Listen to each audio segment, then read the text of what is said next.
요즘 오후에 소요리 문답 하면서 교리 교육에 대해서 다시 강조하고 있지만, 교리는 내가 믿는 바가 바른가, 내가 믿는 믿음의 대상이 어떤 분이신지 바르게 이해하고 있는가에 대해서 분명히 하는 과정입니다.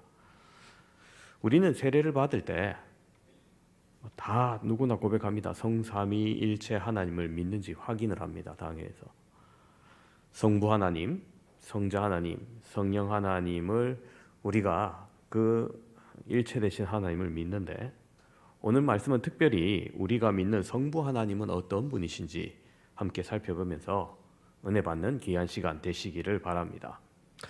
첫 번째로 우리가 믿는 하나님, 우리는 창조주 하나님을 믿습니다. 자, 오늘날 과학기술이 고도로 발달된 시대에 살아가고 있는데, 그러다 보니 창조에 대한 신앙이 제대로 가지지 못한 분들이 덜어 있습니다. 진화론에서 주장하는 오랜 세월 시간을 거쳐서 DNA가 우연히 조금씩 바뀌어서 핵물이 진화해 온 것이다 믿는 거죠. 그러나 하나님은 분명 온 세상을 말씀으로 창조하셨다 우리에게 선포하고 있습니다. 그렇게 우리는 하나님을 창조주로 고백합니다. 창세기 1장 1절에 이렇게 말하죠. 태초에 하나님이 천지를 창조하시니라. 히브리서 11장 3절도 이렇게 고백합니다. 믿음으로 모든 세계가 하나님의 말씀으로 지어준 줄을 우리가 아나니 보이는 것은 나타난 것으로 말미암아 된 것이 아니니라. 그렇습니다. 하나님의 말씀으로 지어지는지 믿는다는 거예요. 성경은 분명히 하나님께서 온 세상을 창조하셨다고 합니다. 뿐만 아니라 히브리서의 저자는 창조주 하나님을 믿는 것은 이 믿음의 문제라고 얘기하는 거예요. 그래요. 이거는 창조주를 고백하는 것은 믿음의 문제입니다. 여러분, 창조할 때 직접 눈으로 보신 분이 있습니까? 아무도 없어요. 이건 믿음의 문제예요. 창세기 1장 1절을 믿지 못하면은 여러분, 성경 전체의 어떤 말씀도 믿지 못하는 겁니다. 창조주에 대한 우리의 믿음을 진화론이 나는 가설로 마치 정설인 양 이야기하는 사람들이 꽤 있습니다. 근데 여러분, 진화론이야말로 가설로 검증되지 않은 그야말로 주장일 뿐입니다.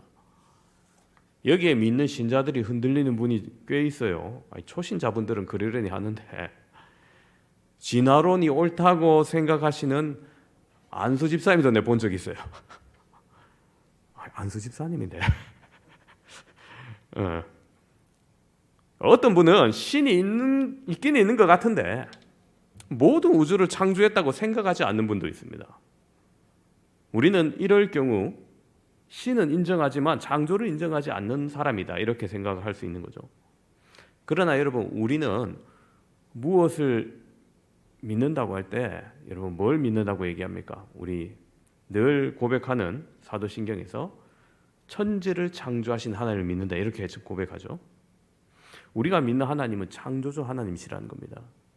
우리가 이걸 믿는다고 할 때 분명히 많은 반박에 부딪힙니다. 세상에서 안 믿는 사람과 함께. 청소년들이 이걸 처음 접할 때 과학책에서 마치 정설인 양 진화론을 다루거든요. 물론 거기다 다 정설이다, 뭐 확인됐다, 뭐 증거됐다 이렇게 이야기하지는 않습니다만은 마치 사실인 듯 이렇게 적어 놓습니다. 그리고 궁극적으로 하나님은 사실 과학 법칙을 넘어서시는 분이시죠. 즉 과학 안에서 하나님이 행하시는 일들을 다 알 수도 없고 다 설명할 수도 없다는 겁니다. 그래서 우리가 사는 세상과 신앙 세계를 아예 따로 생각하시는 분이 있어요. 하나님 말씀 이쪽 따로 있고 세상에서 말하는 세상 따로 있고 연도도 아예 따로고 뭐 이렇게 생각하시는 분이 있는데 아닙니다. 그거 아예 이원론으로 생각하시면 안 돼요. 하나님께서 분명히 이 땅을 창조하셨어요. 언제? 태초에라고 되어 있습니다. 아무것도 없는 흑암 중에 수면 위에 머무시는 때가 있었는데 빛이 있으라 하시는 그 순간이 태초가 되는 겁니다. 시간 이전의 공간은 있었고 시간 이전의 개념이 있긴 있었죠. 하나님이. 그러다가 창조하신 그 순간이 태초라는 거예요. 그리고 또 어떤 분들은 교회와 이 세상을 또 분리하게 생각하는 이원론을 가지신 분인데 이것 또한 역시 경계해야 됩니다. 그래서 교회는 하나님이 직접 통치하시니까 모든 것이 선하고 완벽하고 세상은 모든 것이 다 사탄이 지배 아래 있으니까 다 악하고 잘못되고 뭐 이래 생각하는데 그렇지는 않습니다, 여러분. 교회 안에서도 우리의 연약한 부분이 드러나기도 하고 세상에서도 하나님의 통치와 다스림이 나타난다는 점을 우리는 잊지 말아야 된다는 거예요. 그래서 만물이 주님의 창조를 입었고 만물이 그분의 뜻 안에 있음을 우리는 믿어야 된다는 겁니다. 창조주 하나님을 믿는 믿음. 두 번째로 우리는 성부 하나님을 전능하신 하나님을 믿어야 돼요. 자, 한번 따라해 봅시다. 전능하신 하나님. 아까는 뭐예요? 창조주 하나님. 그죠? 전능하신 하나님. 사도신경에서도 창조주 하나님 고백하면서 뭘 고백합니까? 덧붙이죠. 전능하신 하나님을 덧붙입니다. 전능하신 하나님, 성경에 나오는 대표적인 하나님의 이름입니다. 하나님께서 전능하신 능력으로 세상을 창조하시고 다스리시고 계십니다. 또 심판하실 때, 자기 백성을 구원하실 때도 그 전능하신 능력으로 그분의 뜻을 이루시죠. 이게 믿는 사람은 대부분 당연한 거 아니야? 이렇게 생각합니다. 그죠? 하나님이신데 전능하신 게 당연하지.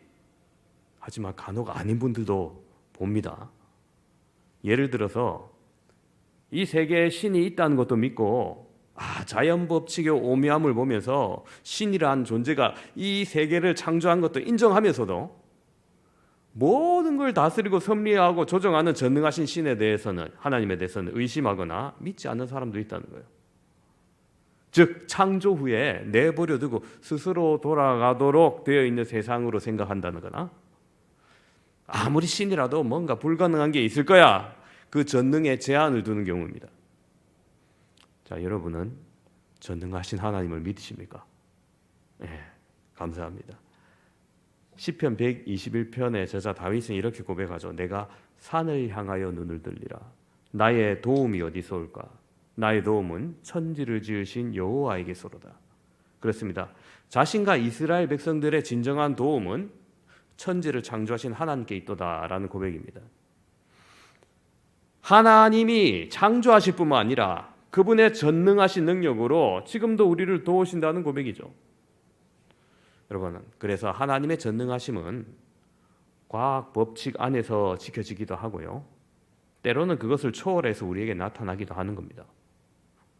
여러분, 출애굽 사건만 보더라도 애굽에 내려진 10가지 재앙들이 있죠. 그 중에 하나님께서 밤낮 만드셨고, 그죠? 밤과 낮을 만드셨지만은 흑암 재앙 중에서는 계속 암흑으로 만드셨죠. 그게 뭡니까? 자연 법칙을 하나님께서 만드셨지만 자연 법칙을 넘어설 수 있는 전능하심을 보인 겁니다.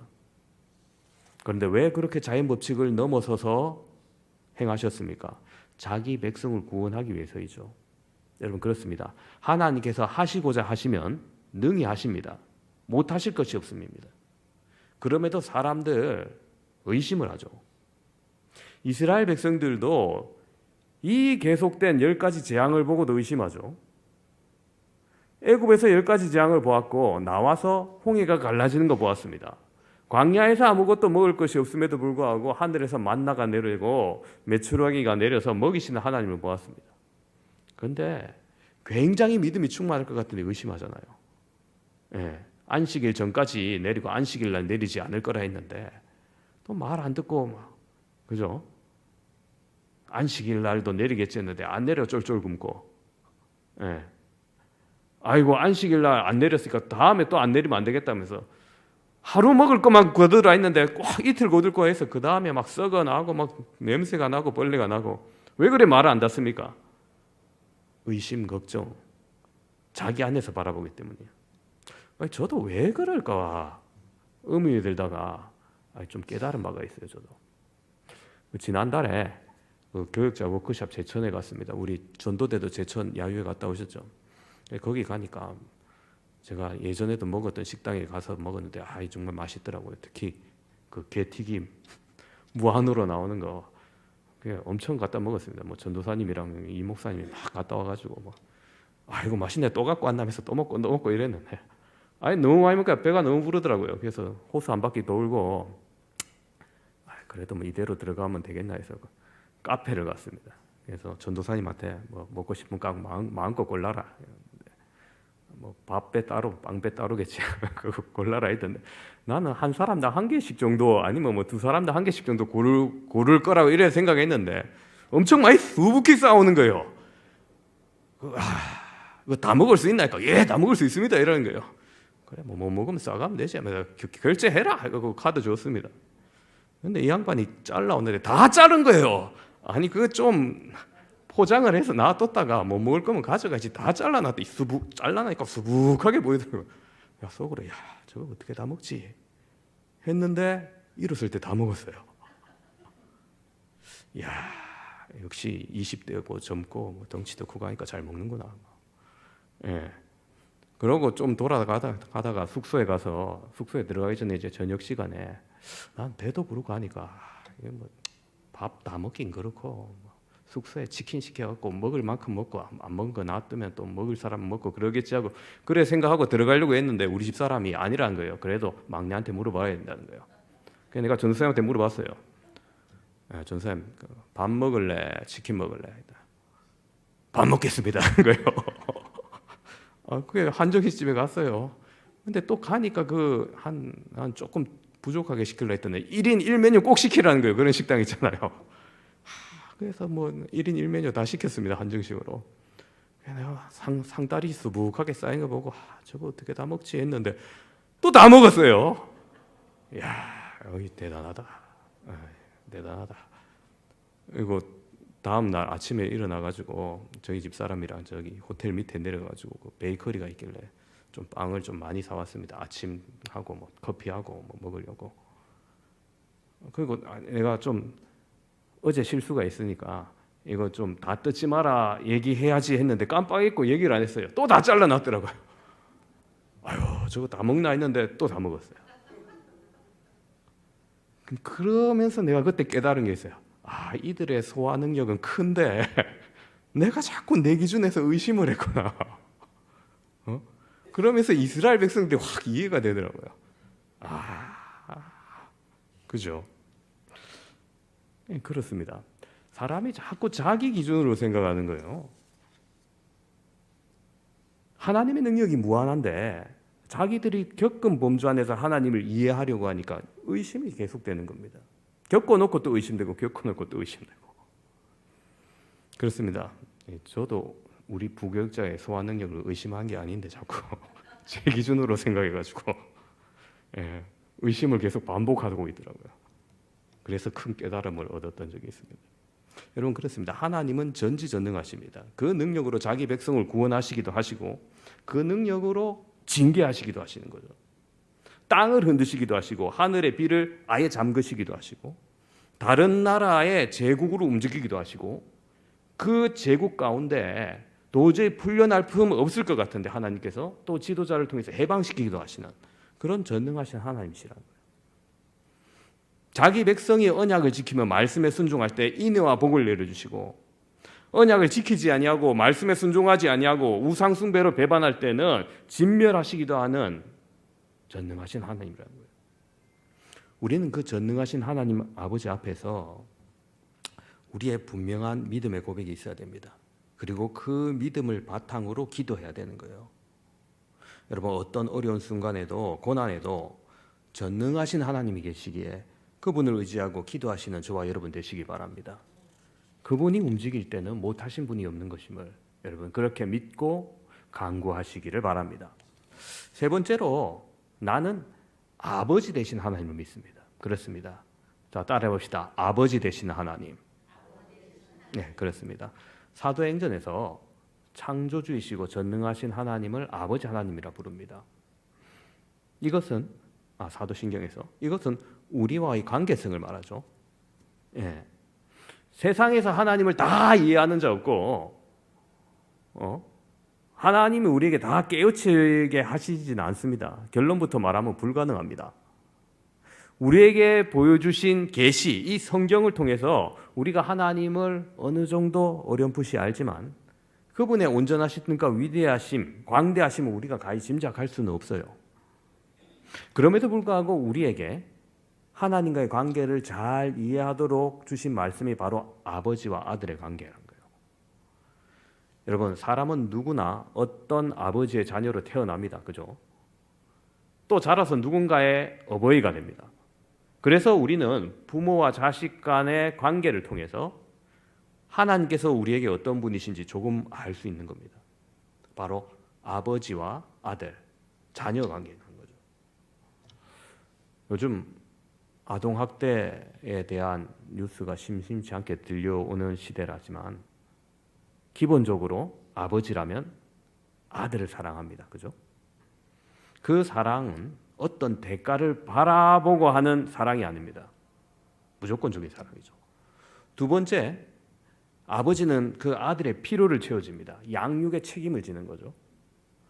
교육과 식사만 제공한다고 아버지와 아들과의 관계는 아닙니다. 그죠?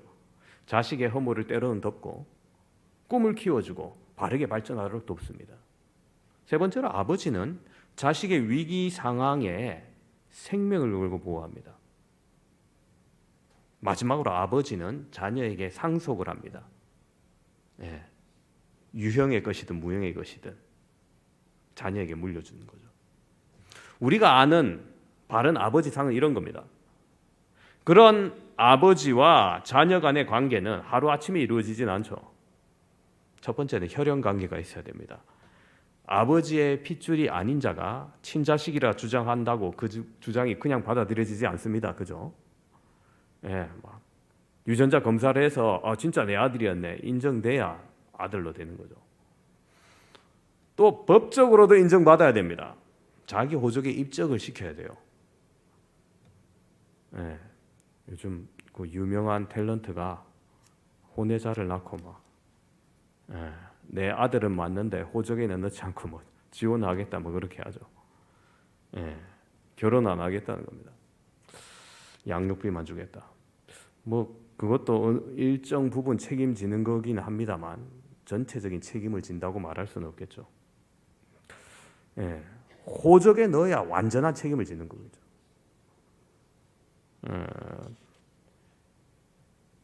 만약 이 아들이 그 완전한 재산까지 물려받길 원한다면 어떻게 해야 되겠습니까? 법적으로 인정받기 위해서 소송을 해야 됩니다. 여러분, 우리와 하나님과의 관계는 그럼 어떤 관계입니까? 성경이 우리를 하나님의 아들이라고 언급할 때 헬라어 두 단어를 사용합니다. 첫 번째는 테크논이고요. 두 번째는 휘오스라는 단어입니다. 둘 다 아들 혹은 자녀라는 의미입니다. 그러나 중요한 차이가 있어요. 테크논은 혈연적인 관계를 강조하는 데 비해 휘오스는 법률적인 관계에 더 큰 비중을 둔 단어입니다. 뭐냐면 여러분 요한복음 1장 12절 영접하는 자 곧 그 이름을 믿는 자에게는 하나님의 자녀가 되는 권세를 주셨으니 아시죠? 이 말씀. 여기서 자녀로 번역된 헬라어가 테크논입니다. 즉 예수 그리스도를 믿는 우리에게는 혈연적인 하나님의 자녀가 된다는 의미예요. 죄인인 우리가 하나님과의 혈연적 관계 있을 수 없죠. 그렇지만 예수님을 믿을 때 주님께서 흘리신 그 보혈 안에서 우리는 혈연적으로 하나님의 자녀가 되는 은혜를 잊게 된다는 겁니다. 반면 갈라디아서 3장 26절에 너희가 다 믿음으로 말미암아 그리스도 예수 안에서 하나님의 아들이 되었다 할 때 이 구절은 휘오스가 쓰였습니다. 누구든지 예수 그리스도를 믿기만 하면 예수 그리스도 안에서 혈연적일 뿐만 아니라 법률적으로도 하나님의 자녀가 됨을 강조하는 겁니다. 이처럼 하나님께서는 예수 그리스도를 통해서 혈연적으로나 법률적으로 우리의 친아버지가 되어주신다는 거예요. 우리는 그리스도 안에서 이런 하나님의 자녀됨을 깨달을 때 하나님의 사랑을 더욱더 깊이 바르게 이해할 수 있고요. 하나님의 사랑을 바르게 이해하는 자만이 하나님과 자신과의 인격적인 관계를 더욱더 심화시켜 나갈 수 있고 하나님과의 인격적인 관계가 깊어지는 자만이 날마다 더욱더 주님의 자녀답게 성숙할 수 있는 겁니다. 여러분 요한복음에 보면은 예수님께서 베다스다 연못에서 38년 된 병자를 고쳐주시는 사건이 있죠. 그토록 오랜 시간 중병에 시달려던 그 사람이 예수님으로부터 깨끗함을 받았습니다. 자기 발로 걸을 수 없던 사람이 갑자기 걷고 자리를 들고 일어나 갑니다. 기적의 치유를 맛봤습니다. 모든 사람이 막 축하해야 될 거 아닙니까? 하나님의 기적이 나타나는데. 그런데 불구하고 유대인들, 특히 바리새인들이 그 일로 말미암아 예수님을 본격적으로 핍박하기 시작합니다. 왜? 예수님께서 그 환자를 낫게 하신 날이 안식일이라는 이유였습니다. 그런데 여러분 생각해 보십시오. 그들이야말로 생명과 사랑이란 하나님의 법의 정신을 상실한 형식주의자들입니다. 안식일의 근본 정신이 뭡니까? 생명을 살리는 날이어야 되는 겁니다. 그걸 알지 못하는 외식주의자들이었던 겁니다. 그들의 고발 이유는 두 번째로 예수님께서 하나님을 당신의 친아버지라 하셨기 때문이에요. 물론 인간이 하나님을 친아버지라 부른다면 하나님과의 본질이 동등함을 주장하는 신성모독인데, 여러분 예수님은 아니시죠. 그분 우리와 다른 분임을, 이 중요한 사실을 몰랐던 겁니다. 성자 하나님이신 예수 그리스도 안에서 혈연적으로나 법률적으로 하나님의 자녀가 될 수 있다는 이 귀중한 사실을 그들은 알려고도 하지 않고 믿으려고도 하지 않았던 겁니다. 그렇기 때문에 그들이 하나님을 믿는다, 바리새인들이 말하지만 진짜 하나님의 자녀가 될 수 없었고 하나님과의 인격적인 관계를 깊이 맺지 못하였고 그 결과 영원한 하나님의 나라를 얻을 수도 없었던 겁니다. 여러분 원래 하나님의 아들로서 하나님과의 친밀한 교제를 누리는 분은 예수님 한 분밖에 없습니다. 그런데 오늘 본문 4절 5절을 이렇게 말하는 겁니다. 때가 차매 하나님이 그 아들을 보내사 여자에게 나게 하시고, 율법 아래 나게 하신 것은 율법 아래에 있는 자들을 속량하시고 우리로 아들의 명분을 얻게 하려 하십니다. 그렇습니다. 예수님께서 율법 아래에 나셨습니다. 율법의 저주를 우리 대신 받으셨습니다. 육신을 입고 이 땅에 오셨습니다. 그리고 우리를 속량하셨습니다. 그래서 우리가 아들이 될 수 있게 해주겠다는 거예요. 혈연적으로나 법률적으로나. 특히 6절을 이렇게 말합니다. 너희가 아들이므로 하나님이 그 아들의 영을 우리 마음 가운데 보내사 아빠 아버지라 부르게 하셨더라. 여러분 우리가 감히 하나님을 아버지라 부른다. 원래 하나님 앞에 나아갈 수도 없는 존재였는데, 상실된 존재였는데 이제는 우리가 하나님을 배웠고 아빠 아버지라 부를 수 있는 놀라운 특권을 주셨다는 거예요. 자 여러분 이것을 믿으십니까? 예. 이걸 믿는다고 하는데 또 제대로 느끼지 못한 분이 또 의외로 많습니다. 무슨 말인 거 아니? 여러분 미성년자일 때 뭐 커서도 좀 그렇지만 사고가 나고 문제가 나면 어떻게 합니까? 아빠 찾죠. 그죠? 예. 빨리 해결해 달라고 합니다. 그런데 아버지 대신 하나님을 믿는다고 하면서 문제가 생기고 사고가 나고 하면 이런 걸 어떻게 기도하나? 하나님 앞에 잘 기도하지 않을 때가 많아요. 이런 거는 좀 그러면서 끙끙 앓고 스트레스 받습니다. 자, 이런 모습은 우리가 하나님을 진짜 친밀한 아버지로 보지 않는다는 거죠. 너무 거룩하신 분, 저 멀리 계신 분으로 인식한다는 겁니다. 우리는 위급하고 어려울 때 언제나 아버지신 하나님께 의지할 수 있어야 됩니다. 하나님을 신뢰하면 담대하게 부르짖고 외칠 수 있어야 되는 거예요. 주님 앞에 나아가.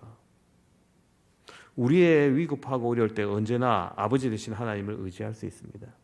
주님을 신뢰하면 담대히 외칠 수 있어야 됩니다. 하나님이 우리를 위하시면 누가 우리를 대적하리요? 할렐루야. 그렇습니다. 특별히 아버지 하나님의 손길을 믿으시기 바랍니다. 우리 모두 내일 일을 알지 못합니다. 그죠? 혹 실수로 인해서 내 인생이 실패한다, 망친다 생각합니다. 여러분 과거의 잘못된 선택으로 인해서 이제 끝났다 생각하기도 합니다. 그러면서 자책하기도 하고 자학하기도 하면서 시간을 보내시는 분도 있습니다. 그러나 창조주 되시고 전능하시고 우리의 아버지 되신 하나님은 우리가 그 길이 아니라 할지라도 또 다른 길로 인도하시고요. 막힌 길이 아니라 또 새로운 길로 인도하시고요. 우리가 알지 못하는 새로운 삶을 또 준비하고 계시는 것입니다. 우리가 그 하나님을 신뢰하며 그분께 온전히 우리의 인생을 맡기시기를 바랍니다. 오늘 말씀을 정리합니다. 함께 예배드리는 사랑하는 성도 여러분, 우리가 믿는 성부 하나님은 어떤 분이셨습니까? 첫 번째로 이 땅과 바다와 하늘과 온 우주를 창조하신 하나님이십니다. 두 번째로 창조하실 뿐만 아니라 전능하신 하나님이에요. 그 전능하신 능력으로 이 땅과 온 우주를 다스리시고 섭리하시고 그 전능하신 능력으로 자기 백성을 구원하시고 건지시는 하나님이십니다. 세 번째로 창조주이시며 전능하신 하나님이 바로 우리의 아버지 되신다는 거예요. 자녀가 아버지한테 맡길 때 평안할 수 있습니다. 담대할 수 있습니다. 자유할 수 있습니다. 우리는 주님을 신뢰하며 아버지이신 하나님께 기도함으로 우리의 삶을 주님께 맡기는 자녀 되시기를 주님의 이름으로 축원합니다.